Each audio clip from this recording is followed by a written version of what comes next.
اقرأ وربك الأكرم الذي علم بالقلم علم الإنسان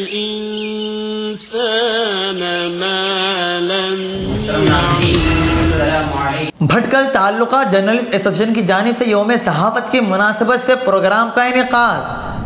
شبینہ مکتب کے ماحول میں بچوں کی صحیح تربیت ہوتی ہے۔ مولانا محمد یامین قاسمی مسجد امام ابو حنیفہ کی شبینہ مکتب کی نئی عمارت کا افتتاح۔ دارجلنگ میں تشدد بھڑک اٹھا، گورکشا مظاہرین نے کی پولیس چوکی میں توڑ پھوڑ۔ یوپی میں اب 48 سالہ شخص کو چلتی ٹرین میں گولی مار دی گئی، واقعے کی اصل وجہ ابھی تک نامعلوم۔ یوگی کے شہر میں نہیں ہے سلاٹر ہاؤس، ہائی کورٹ نے ڈی ایم گورکھپور کو کیا طلب۔ امریکہ اور روس کا شام میں جنگ بندی کا اعلان، ٹرمپ اور پوتن کا آپسی ملاقات میں ہوا فیصلہ۔ ناظرین اب خبریں تفصیل سے۔ بھٹکل تعلقہ ورکنگ جرنلسٹ ایسوسی ایشن کی جانب سے آج شری نائٹ ہال میں یوم صحافت کے موقع پر ضلع کے صحافیوں اور وکیلوں کے لیے خصوصی سیمینار منعقد کیا گیا، جس میں ملک کی مشہور شخصیت سابق لوک آیوکتا چیف اور سابق سپریم کورٹ کے جج سنتوش ہیگڑے سمیت دیگر کئی صحافیوں نے بھی شرکت کی۔ اس موقع پر سابق لوک آیوکتا نے اپنے خیالات کا اظہار کرتے ہوئے کہا کہ ملک میں ایمانداری اور اچھائی ختم ہو رہی ہے، جرائم کے مرتکبین کی گلپوشی کی جا رہی ہے اور نت نئی برائیاں عام ہو رہی ہے، ایسے میں عوام سکون کے لیے ترس رہے ہیں۔ انہوں نے مثال پیش کرتے ہوئے کہا کہ ہم نے اپنے بچپن میں خود دیکھا کہ جس پر کسی بھی برائی کا کلنگ لگ جاتا تو پورا معاشرہ اس کا بائیکاٹ کرتا۔ انہوں نے مزید اپنے جذبات کا اظہار کرتے ہوئے کہا کہ ملک کی آزادی کے بعد سے آج تک رشوت خوری اور گھپلوں کا سلسلہ جاری ہے اور صرف پانی میں کروڑوں روپے خرچ کیے جا رہے ہیں، لیکن دوسری طرف عوام پینے کے پانی کے لیے ترس رہے ہیں۔ ان سب حالات میں ہم جی رہے ہیں تو ضرورت اس بات کی ہے کہ ہمارے نوجوان آگے بڑھیں اور معاشرے کے غلط رخ کو موڑتے ہوئے معاشرے کو صحیح رخ پر لانے کی کوشش کریں۔ ان سب جھمیلوں سے نجات دلانے کے لیے ہمیں بھی کوشش کرنی چاہیے۔ انہوں نے ملک کے دیگر شعبہ جات میں بھی کئی خامیوں کا تذکرہ کرتے ہوئے کہا کہ کئی ایسے معاملات ہیں جن پر عدلیہ نے اپنا فیصلہ سنا دیا ہے، لیکن اس پر کئی شکوک و شبہات جنم لے رہے ہیں۔ ان سب کے لیے ایک ایسے نظام کی تشکیل ضروری ہے جس کے ذریعے تمام خامیاں دور ہو جائیں اور ملک ترقی کی راہ پر گامزن ہو جائے۔ اس موقع پر کلاوری منجا کے chief editor Gangadhar Hiregutti, G U Bhat اور دیگر مہمانان نے بھی اپنے خیالات کا اظہار کرتے ہوئے صحافیوں کو معاشرے کی ترقی پر لے جانے کے لیے سعی کرنے کی بات کہی۔ پروگرام کی صدارت کر رہے رکن اسمبلی منکال ویدیا نے تعلیم کو بنیادی درجہ دیتے ہوئے نوجوانوں کو اس میدان میں آگے بڑھنے کی نصیحت کی۔ بھٹکل اپنے بچوں کی تربیت کی ذمہ داری والدین کی ہوتی ہے۔ بچوں کو اچھا ماحول دینے سے بچے اعلیٰ اخلاق کے حامل ہوتے ہیں اور برے ماحول میں رہنے سے ان کے خیالات تبدیل ہو جاتے ہیں، وہ غلط راہ بھی اختیار کر لیتے ہیں۔ بھٹکل میں جو شبینہ مکتب کا نظام قائم ہے وہ بڑا ہی اچھا اور قابل دید اور قابل تحسین ہے، جہاں بچے آ کر قرآن پاک کی تعلیم حاصل کرتے ہیں، اپنے لیے اور ساتھ ہی ساتھ اپنے والدین کے لیے بھی ذخیرہ آخرت بنتے ہیں۔ ان باتوں کا اظہار مبلغ دارالعلوم دیوبند حضرت مولانا محمد یامین صاحب قاسمی نے کیا۔ مولانا جمعے کے دن بعد نماز عشاء مسجد امام ابو حنیفہ جالے روڈ کے شبینہ مکتب کی نئی عمارت کے افتتاح کے موقع پر عوام سے خطاب کر رہے تھے۔ مولانا نے شبینہ مکتب کی اہمیت و افادیت بیان کرتے ہوئے کہا کہ یہاں آ کر بچے اچھے ماحول میں رہتے ہیں اور سب سے بڑی بات یہ ہے کہ یہاں موجود علماء کرام کی نگرانی میں ہوتے ہیں۔ مولانا نے کہا کہ بچوں کی تربیت کے لیے ان کی نگرانی لازم ہے تاکہ وہ غلط ماحول میں نہ چلے جائیں۔ مولانا نے تاریخی واقعات بیان کرتے ہوئے اولاد کی صحیح تربیت پر بھی روشنی ڈالی اور مسرت کا اظہار کرتے ہوئے ڈھیر ساری دعاؤں سے بھی نوازا۔ اس مختصر سی تقریب کی صدارت جناب ماسٹر باطن صاحب نے کی اور نظامت کے فرائض امام مسجد حاضہ مولانا محمد قیس جکاکو ندوی نے بحسن خوبی انجام دیے۔ Darjeeling Gorkha national liberation front GNLF ایک کارکن جسی بوٹیا کی کل رات مبینہ طور پر سیکورٹی فورسز کی فائرنگ میں موت کے واقعے کے بعد دارجلنگ بلز میں آج تشدد بھڑک اٹھا اور گورکھا مظاہرین نے سونادانہ گھیراؤ کر کے سیکورٹی فورسز پر پتھراؤ کیا۔ پولیس نے تشدد پر بھیڑ کو کھدیڑنے کے لیے آنسو گیس کے گولے چھوڑے اور ربر کی گولیاں بھی چلائے۔ رپورٹ ملنے تک تھانہ کا گھیراؤ جاری تھا۔ دوسری طرف علیحدہ گورکھا لینڈ کے مطالبے پر دارجلنگ بلز کی مختلف سیاسی پارٹیوں کی گورکھا لینڈ موومنٹ کو آپریشن کمیٹی GMCC کی اپیل پر غیر معینہ بند آج 27 دن میں داخل ہو گیا۔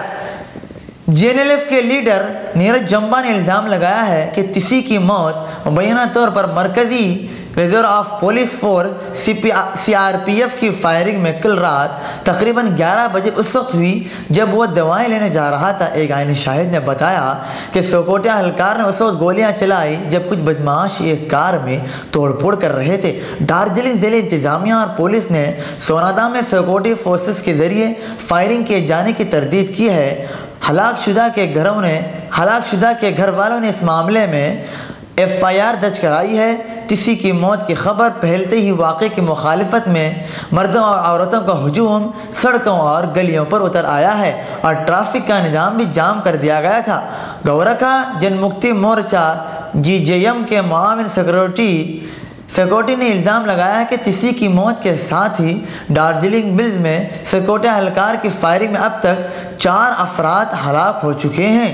دریں اثنا ریاست کے وزیر سیاحت گوتم دیو نے سلیگوڑی میں نامہ نگاروں سے کہا کہ اس نوجوان کی موت افسوسناک ہے اور یہی نہیں کہہ سکتے کہ اس کی موت کی کیا وجوہات ہیں اور کیسے اس کی موت ہوئی ہے۔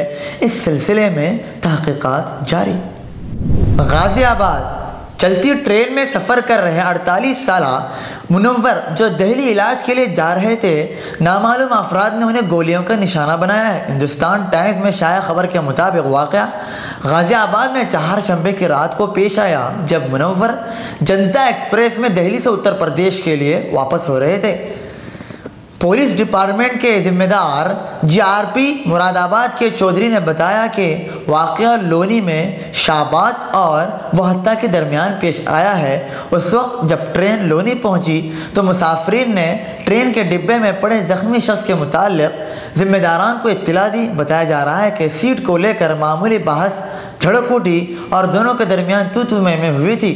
عینی شاہد لڑکی کے بیان کے مطابق منور کو اس وقت گولی ماری گئی جب وہ برتھ پر سو رہے تھے۔ واقعے کے بعد ملزمین نے ٹرین کی چین کھینچ کر بہتا علاقے میں فرار ہو گئے۔ متاثرہ شخص کے سالے محمد لقمان نے FT کو بتایا کہ کسی نے ہمیں اس بات کی اطلاع دی کہ سیٹ کو لے کر معمولی بحث کا واقعہ پیش آیا تھا۔ منور کو گولی چلائے جانے کی وجہ سے جڑنے پر گہرے زخم آئے ہیں اور GTB اسپتال دہلی میں علاج کے لیے جن کو داخل کیا گیا ہے۔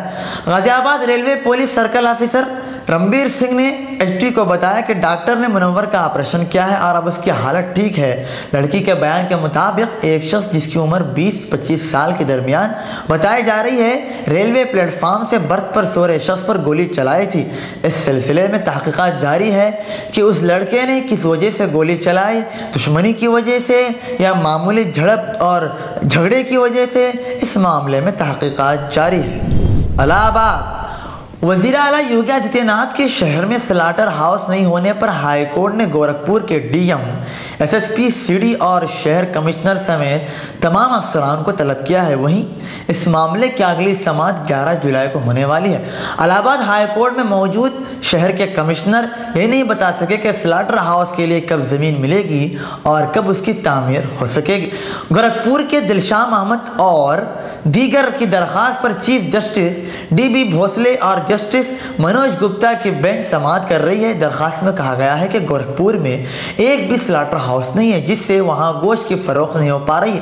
لوگوں کو اپنی پسند کا کھانا کھانے کا حق ہے۔ سلاٹر ہاؤس نہیں ہونے سے گورکھپور میں گوشت کھانے والے لوگوں کو گوشت نہیں مل پا رہا ہے۔ اس پر عدالت نے گورکھپور کے شہر کے کمشنر کو طلب کیا ہے مگر وہ تسلی بخش جواب دینے سے عاجز رہے ہیں۔ واشنگٹن امریکہ اور روس نے شام میں کل اتوار